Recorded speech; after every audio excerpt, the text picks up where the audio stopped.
Welcome to the Gold Leaf Show tonight. We're glad to have you. Thank you for joining. My name is Lance Paul. I'm the host of the Gold Leaf Show. We have a great guest on tonight. I'm looking forward to it. I want to introduce you to our new studio right here live in our shop.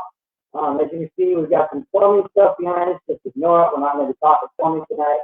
We're going to be talking to our good friend, Carey Larsen of High Point Counseling here in Rock Springs.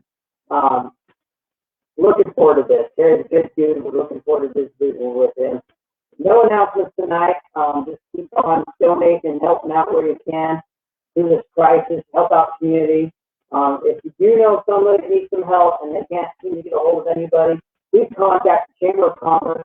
Dr. Rick Lee, he's got all the information on getting food and all the other things that you might need. Let's go ahead and bring on our guest. I'm looking forward to it. Bring on Carey.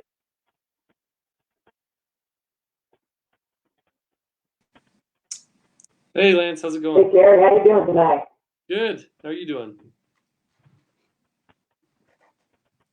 Can you hear me? We got no sound. Hold on a second here. Happened. Technical difficulties like usual. That happens. I don't know what's going on. Still nothing. Still can't hear I'll me. tell you what, we're going to go ahead and put him back to the screen while he's gone. Just want to remind everyone that, during this crisis, we know that there's a lot of things we're trying to do to get through it. We're just trying to get closer and closer every day to being past this. I know that the governor announced this last week that, hair cutting places and salons and places like that can open again. We're excited about that. We've had a lot of business going on as far as asking about plumbing goes.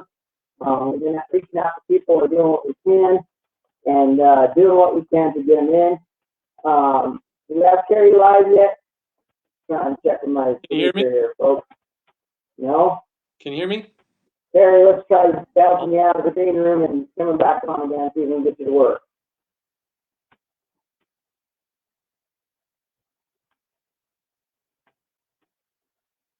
Got a lot of technical difficulties in the internet, especially on Friday nights. It seems like we always have a little bit of issue. Hopefully we can get him on here. I know he's got a lot of good things to say. We were talking a little bit before the show, and I know it was working then. So can you hear me now, Lance? I can hear you perfectly. All right, there. Come on. Had to kick it back out and come back in. That's the way the internet's working nowadays. Everybody's using it, Carey. I guess that's the way. Carey, tell us a little bit about yourself. Well, I guess it depends on what you want to know. If you want to know about me or my practice, but I've been in Rock Springs about 5 years now. My wife and I moved here basically because of her work, and then we joke now she's moved here because of her, and now we're staying.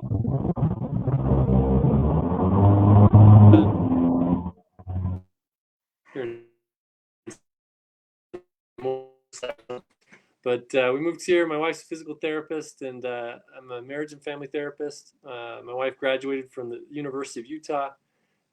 She actually played ball here at Western Wyoming. And so she's like, oh, Rock Springs isn't that bad. We can live there for a few years, and then we can go back. I'm actually from a small town in Garland, Utah. Grew up on a little farm. Before we moved here, I was actually running that little farm. And the goal at first, the goal was to come here and then move back and buy the farm for my mom. And things have kind of changed, not really doing that anymore. So I worked for Southwest Counseling for about a year and a half.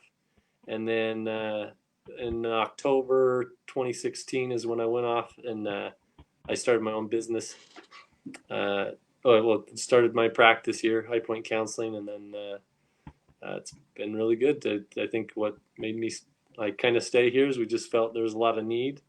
There's not a ton of resources in what I do here. I think we could always use more. And there's always a need for what I do, I feel like, wherever I've gone. But I think we especially need it here, where we just don't have as many resources. And so I think that's what kind of motivated me to go on my own and do that. So there you have it. Fantastic. Now, you said you've been doing it for about 5 years on your own. Is that correct? Yep. Fantastic. What did you you notice any changes? Sorry, 3 years on my own in Rock Springs. Can you hear me? I can hear you. Did I go out again? No, you were choppy there. I couldn't make out what you said. Have you noticed any change in your clientele, like any changes like as far as large amounts of people coming in at certain times, or I mean, has there been a change during this COVID? Has there been any change with COVID? Well, I think when COVID first kind of started happening, and right around spring break here, in the middle of March, I think there was some hesitancy. I had some people that wanted to wait, but I think there's still a need. I've also seen a lot of, I think with everything going on, there can be a lot more anxiety and worry. I mean, I think this is impacting all of us in some regard. We've all been impacted and seen a change in our lifestyle. So, Absolutely. Have you made a change to your business? I know you and I were talking a little bit beforehand. And you resource it, a little bit. Tell us a little bit what you've done as far as that. Yeah, so changes of business. I do a lot of telehealth, like online therapy. So just kind of what we're doing. So sometimes we deal with those technical glitches where you can't see and have to log back in and log back out. But overall, it's been pretty smooth for the most part. I give every client that comes in, and any client that I've been seeing, I give them that option. Like if they don't want to come in and don't want to expose themselves, I let them do telehealth. And it doesn't. Still willing to work with anyone that way. So, and so I'm just glad we have that option that we can still meet and get those needs met, even if you're at home. So those are good things. Absolutely, a great idea. I know that you were talking to me earlier and you said that it's pretty booked up, right? You've got a pretty full schedule. Yeah, I do. I have a waiting list, so I'm pretty busy. And I kind of keep a limit to how many people I see because I want to make sure I have good mental health too, so I can help the people I work with. So I try to keep some structure on how many people I see a week or how many people I see. That way, I get the best me when I'm in therapy and try to help other people. If I'm not doing that myself, I don't think I'm going to be able to help or be able to work. How you were talking about bringing in other clients or other individual counselors to help. How have you found that in the Rock Springs area, trying to find other counselors to help? Has it been pretty difficult? I think Rock Springs is not the first place people want to go when they hear Rock Springs. I mean, it took some convincing of my wife to get me here, but I've really liked it since I don't really have anything. I've really liked my time here. I enjoy being here, but it can be a little difficult. I do have someone that does some that's with me at my practice. She does just telehealth therapy. Jessica Bright is her name. Jessica she actually worked in Rollins she actually she graduated a year before me in my program at Utah State in the marriage and family therapy program there.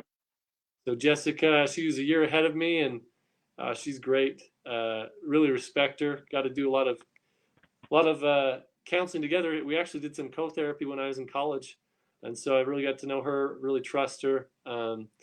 She worked in Rollins for a period of time, and her husband, I think, is in the military. So they were here, and then she got fully licensed here in Wyoming, and then with him being in the military, they were in California for a little bit. Now she's in Utah, so she does all her work remotely, but she's licensed here in Wyoming, and really good clinician. She also does coaching as well, so she doesn't just do therapy. She does coaching. Coaching's a little different than therapy because therapy, sometimes we have a clinical diagnosis or we're working on certain symptoms. Coaching is sometimes when you just have goals, you want some a little bit of accountability and help. She does relationship coaching and some individual coaching as well for people. So she does a little bit of therapy and coaching. So she's great. Is there more involved in coaching then? What's that? Is there more involved in coaching? I think coaching, I don't know if there's more involved. Coaching's different than therapy, and I think sometimes we get that confused. There's a lot of more coaching now. Sometimes coaching feels a little easier. Sometimes if we just want to work on some goals, or we feel like we're stuck in some way, coaching can be a great resource for a lot of people. So she does a lot of she does a lot of coaching, and then she does therapy as well. So she'll work with people who are struggling with relationships. Sometimes it's just like, hey, the relationship doesn't seem like it's significant where they need therapy, but they just want some tools to help them just improve their relationship a little bit. So she does things like that with them, or sometimes, I think I have the opinion we all can benefit from therapy and counseling, myself included. We all have things we need to work on or things we want to improve. I think sometimes therapy has a stigma that is hard for people. When I was a kid, if I said I needed to go, if someone said you need to go to counseling, or if I said I was going to counseling, I thought, well, if I tell people that, then there's something wrong with me. I don't think I think we've done a lot of work to where there isn't that same stigma, but I think a lot of people still feel that way. If they come and see a counselor or a therapist, they feel like, oh, I don't want to be that person. I don't want to have something wrong with me. That doesn't mean that at all. But a lot of times we can feel that way. But I think coaching sometimes is another way. Sometimes just get people in the door. Where I think Jessica, sometimes when she works with people, she can help people recognize if they need therapy or coaching. Because sometimes people say, "Oh, I just want coaching," but then they recognize, "Hey, you have a little more than you need. You need to really work on some skills to help you manage some of these symptoms that you're experiencing, which isn't a problem." So sometimes she's really good at helping people in that way. That's really interesting. I guess I never really thought of there being a separation between coaching and counseling. I kind of thought it was all in one package. I didn't realize there were two separate things there. Is the school for coaching different than the school for counseling? Are they the same schooling or just different aspects of it? You're kind of breaking up. I couldn't hear you too well, Lance. It was kind of. I'm sorry about that. I didn't realize that there was a separation between counseling and coaching. I thought it was all in one package. What kind of education does it take to have a coaching instead of a counseling? Or is That's it the same type of education? why coaching's a little different. Sometimes you can get anyone. There's a lot of people can say they're a coach, but sometimes they blur those lines. So when someone's doing coaching, they're helping you work on. It's more goal oriented, and sometimes therapy. Sometimes if coaches bleed into that, you want to make sure you know when you're doing therapy and when you're doing coaching. So sometimes we get they're definitely different. So you want to be able to recognize those things. That's interesting. You said that you do more of the counseling part, not so much the coaching. Do you send the clients that you have that need coaching to her, and vice versa? Does she send them to you for counseling? There's some people that I probably work with that could do either. I think with therapy, sometimes some of the work I do can fit into lines of coaching. Hmm. But I primarily do. I haven't marketed myself as like a coach as much, but there are definitely things where I may do that more as I go forward too, because sometimes there's particular things I work with that sometimes they don't need therapy, like they don't need a lot of therapy, but sometimes they just need some accountability and someone to help them reach their goals. And coaching is more of just helping them along that path, helping with some of those things. That's very interesting. Do you have like a test that you give to a person when they come in, or something that you mentally do as a test to decipher whether they need to have counseling or coaching? He broke up a little bit. He said, "Is there a way I try to Sorry help?" about that. It's the internet.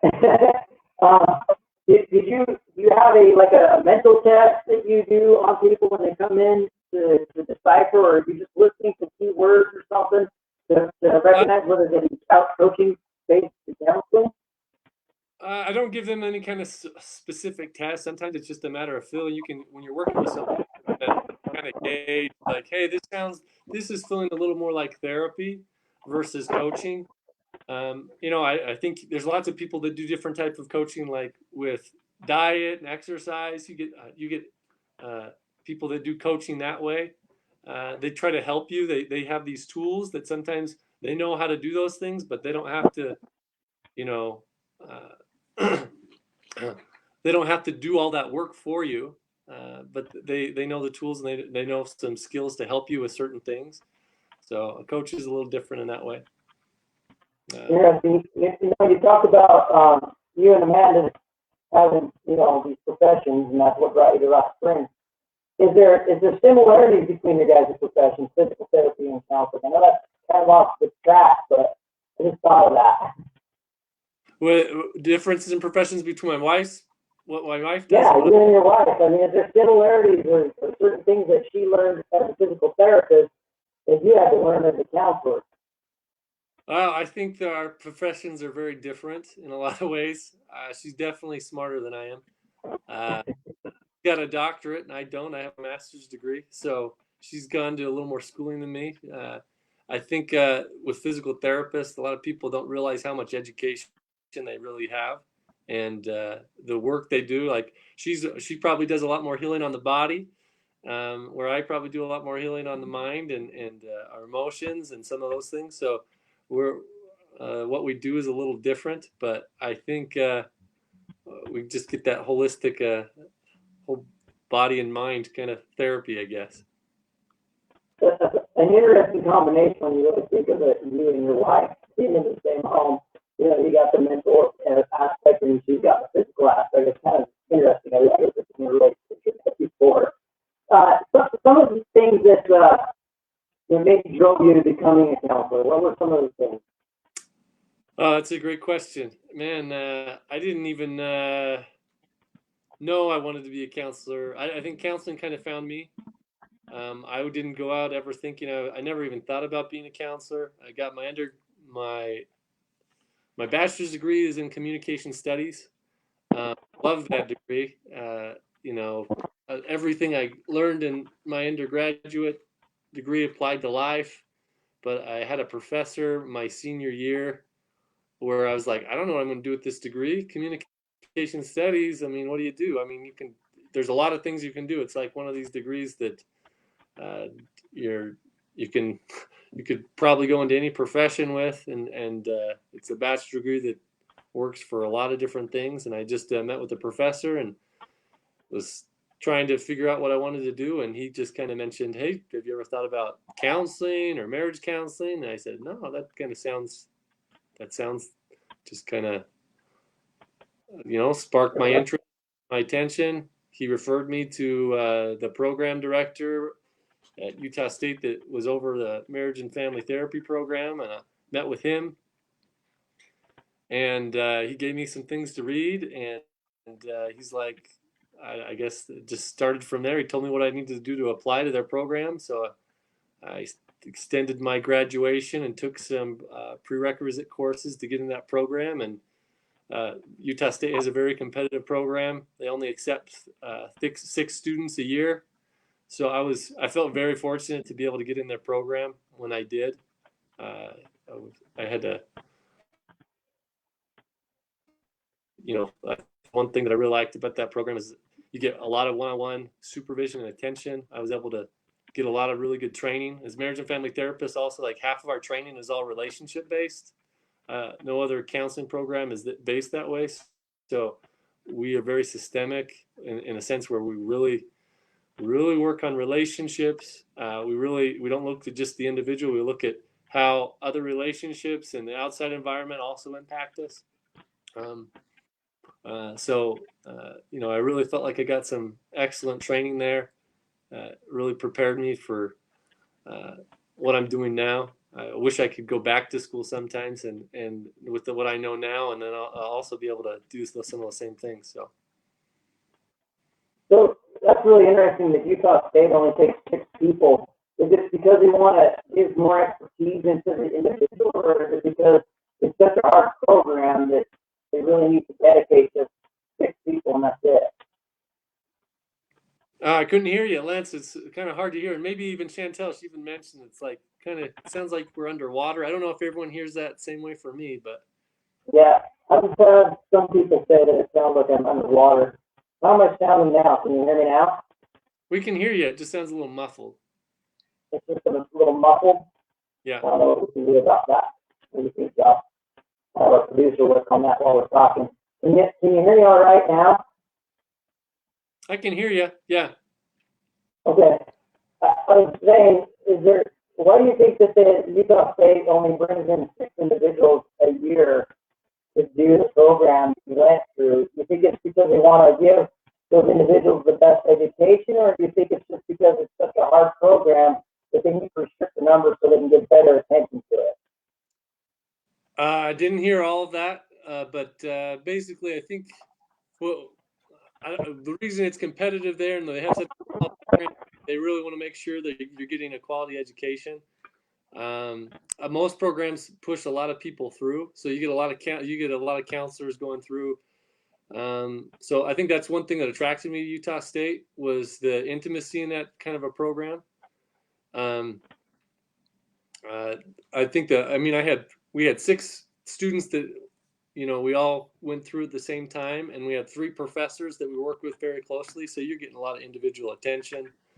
You're able to staff and work on work with clients and get a lot of feedback. So I think that really helped me. I'm very grateful for the professors I was able to work with, and I think I know I'm biased because I went there, but I don't. When I think of other programs, I don't think they get that kind of one-on-one attention and that ability to work with clients as well. So it's been real nice. Do you think that, you said you have a master's degree. Do you have to have a master's in order to set out on your own, or do you need to, do you just get a bachelor's? How does that program work? So in my program, you have to have a master's to be able to do any kind of therapy. But people go on. I had a couple colleagues that graduated with me that went on they got their professors and working in doing research and working in the college setting, the university setting. So you can our program basically you could do a thesis or a non-thesis. So it was attractive to me. I did a non-thesis because I knew as I was doing it that I didn't want to do more school. If you want to do more research, I love learning and I love doing that. But one of the things that was hard for me was all the writing and the papers. Took a lot. I like to procrastinate when it comes to those kind of things. That stuff is not easy. I don't feel like I'm a naturally gifted writer. And I did a lot, all of my classes, all through school. I did a lot of writing, and you have to think. I think it's a really good thing. But I knew I didn't want to. I knew kind of what I wanted to do as I got into it. That I didn't necessarily want to go back to school. Maybe I would at some point. I've thought about it, but at this point, I feel like what I'm doing is where I need to be. You're doing okay with what education you received? Yeah. And your wife, Kelly, just said papers are the worst. Absolutely. So, no. A lot of papers in the nursing program, so I've never put it very quickly. So, you say the expertise in mostly divorce and marital and personal. In your kind of profession, when you expertise in certain parts, do you have to go into that training for a certain part, or does it all kind of encompass in one education and you just say what you want to do? With what we do, you have to get your master's, and it kind of prepares you. It's kind of this eclectic, global kind of thing that prepares you for therapy and doing different things. You can do different things. People specialize in different things, but once you graduate, a lot of people find their niche and find things that they want to specialize in. You can do that a little bit if you know when you start your program of what you're really interested in. For instance, when I started, I knew I wanted to work with couples and do some of those things. So, after I graduated, I've got specific training to work with couples. There's some therapies that are very well known when working with families and couples. John Gottman, the Gottman therapy is very specific and has a lot of evidence-based practices in working with relationships and couples. So I've got that specific training where I've done the Gottman level training. They have different levels. I've done all their levels all except being completely certified with them. So done a lot of work there. There's emotion focused therapy, which focus from Sue Johnson, which is another form of therapy that's very effective and has evidence-based practice in working with couples. So those are things I've done. I have colleagues that work specifically with other things. Some specialize in just one area of population. Like I have a colleague that works just with adolescents. That's all she does. With what I do here in Rock Springs, I see a little bit of everything. I work with couples, adolescents. I work with kids, individuals. So I see a lot of different things. And I think it's just because we don't, here in Rock Springs, we don't have as many resources. So I get to work with a little bit of everything. And I kind of like that. There's some things I feel like I have a little more expertise in. And I feel like I have more training in certain things. But those are things I like to do. That's a pretty broad arena, going from youth to marriage counseling. I would think that it'd be hard to separate those sometimes. When you do your schedule, do you do it where one day you're doing marital, the next day you're doing youth or something like that, or do you just kind of mix it up? It's just kind of mixed. It just depends on my availability, my schedule. Sometimes when I work with couples, couples are sometimes hard to get in and schedule because sometimes their work schedules don't match up. So sometimes I work with couples at the end of the day. Sometimes it's first thing in the morning. Sometimes it's in the middle of the day. Adolescents can be the same way because sometimes when they're in school, they don't want to get pulled out of school. And sometimes it's just a matter of when my schedule has availability. So because it's pretty busy, sometimes I don't really have options to give people. I said, these are the times I have available, and they have to kind of make that work if they want to kind of get in, which is kind of hard sometimes. Wish we could be able to see people just a certain time. And sometimes when I work with people consistently for a while, I'm able to get them a time that can work more consistently for them, but it just depends on what my availability is. I bet that's pretty hard getting your mindset. Tell us a little bit of maybe, do you have a prep, like when you're in basketball, you have a warm-up season. Do you have a little bit of a warm-up for each counseling session? Well, I think you just kind of get used to what you do. Probably, I think at the beginning, days, I remember sometimes I try to be very aware of that. There might be things that I try to do to kind of redirect my mind, be present with people. I think I have to apply a lot of what I work with people to myself too. Ways of being present, being aware, making sure that, that there's other things going on. I try to, be present with the people I'm there. And there's probably times we all do better at that. And times we if we have stressful things going on in our life, that can impact us. So I try to be mindful of where I'm at and trying to be present. So I guess I just kind of get used to doing that. I can imagine, Carey, when the day's done, you have a lot of thoughts and emotions going on through your body and your mind. How do you separate the two from work and home? You'll have to ask my wife. Sometimes I do a better job at that, and sometimes I don't. Sometimes I'm able to, I don't take work home. Sometimes I do. I think we all do that. We all have things that we think about.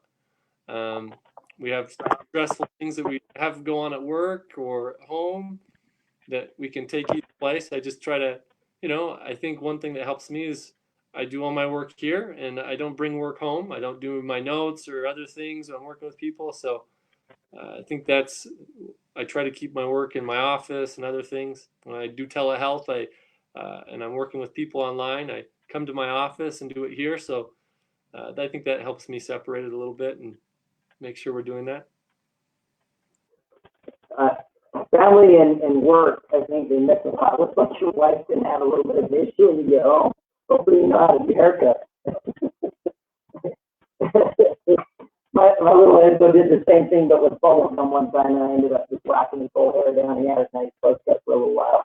But that little kid, I think you made a good point that everybody I think does that. Everybody takes work home. And I think when you have a business, sometimes that maybe comes into play a little bit more. I don't know if I could do your job and be so emotionally attached to individuals. Because I'm sure you do at some point. Is that correct? Yeah. Well, the question was like, do I bring work home, or sometimes I don't? When I emotionally attach, sometimes I just try to be present when I'm home. I love going home and I see my wife. I have a little 2-year-old. She's, so sometimes just having a change when you come home and seeing your kids, that kind of just puts you in a different mindset. So I think that helps too.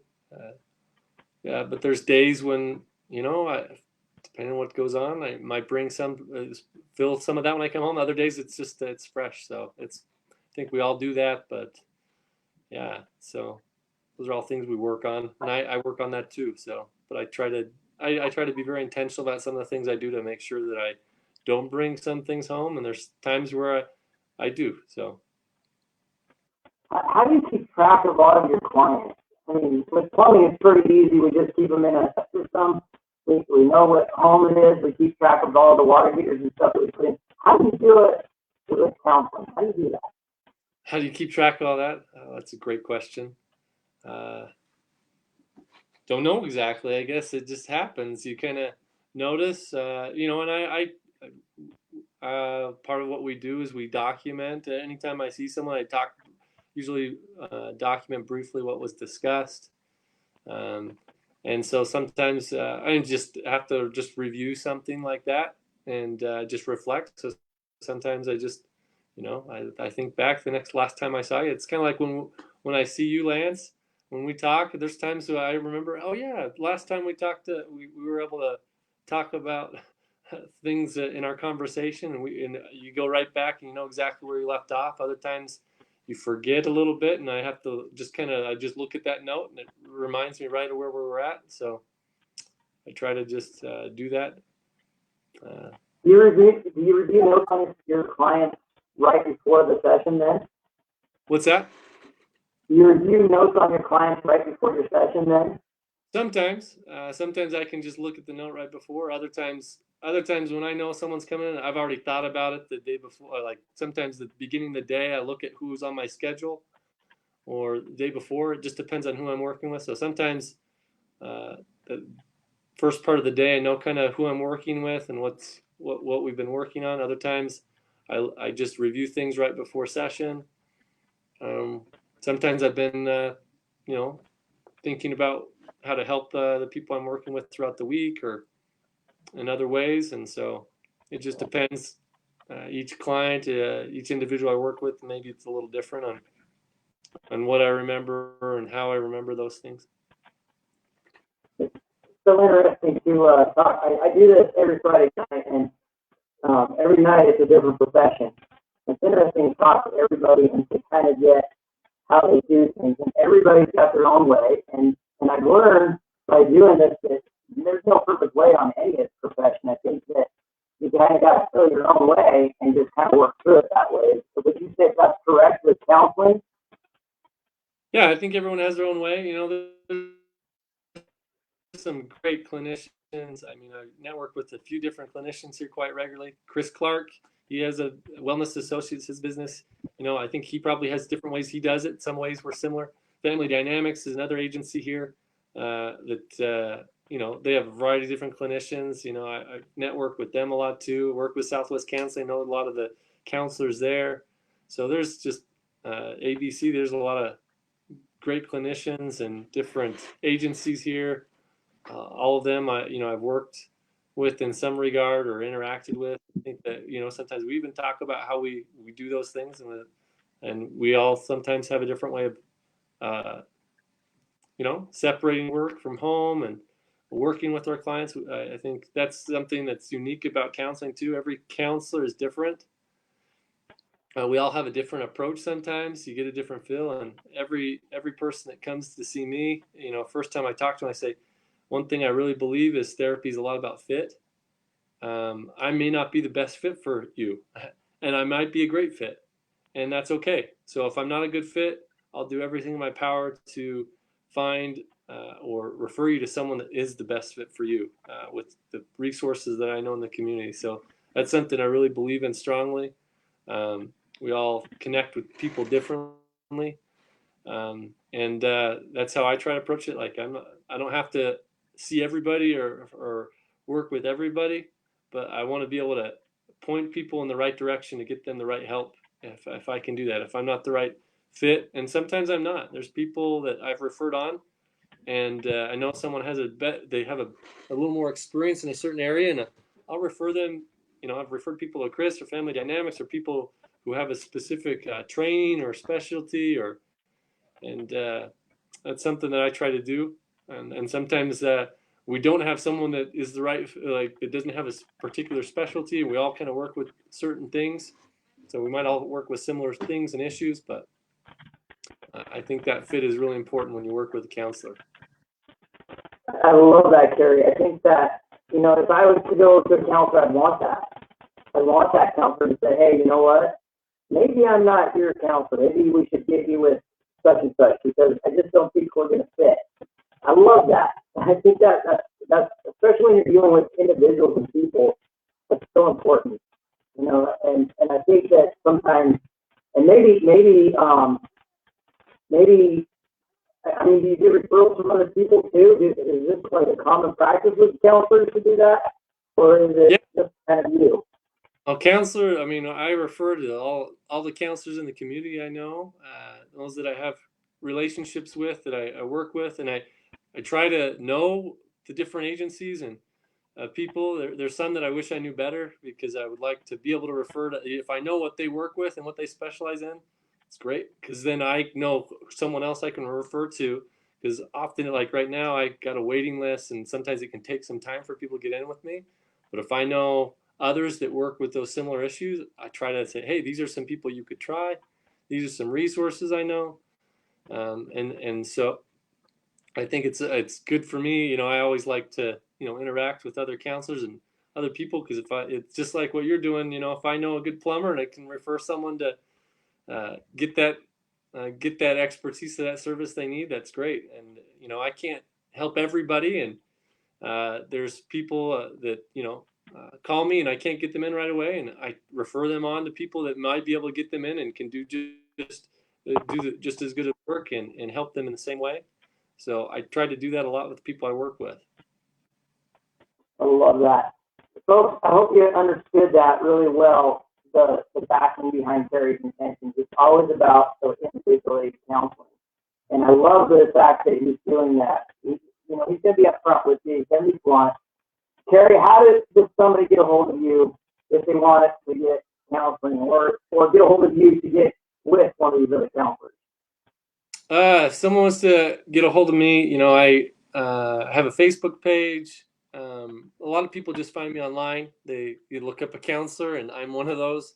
That's probably how a lot of people find me, is online or word of mouth. I get a lot of referrals from other people who worked with me or know me. So there's a lot of different ways people get in contact with me, but people find me on my website.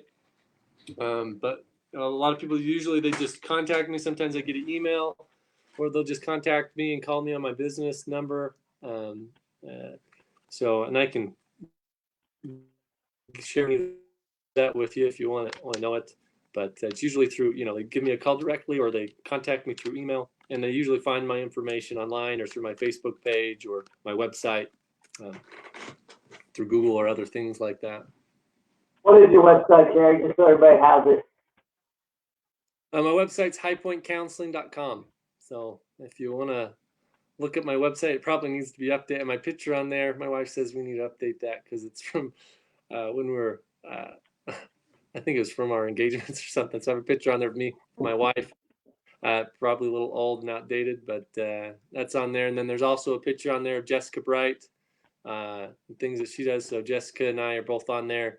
And then there's the ways you can contact us that way or call us directly. So. Fantastic. Well, thank you so much for joining us tonight, Carey.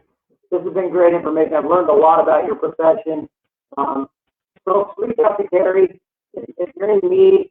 I know that there's a lot of people out there that think that therapy is more it's just to sit down and visit, to help you through these tough times.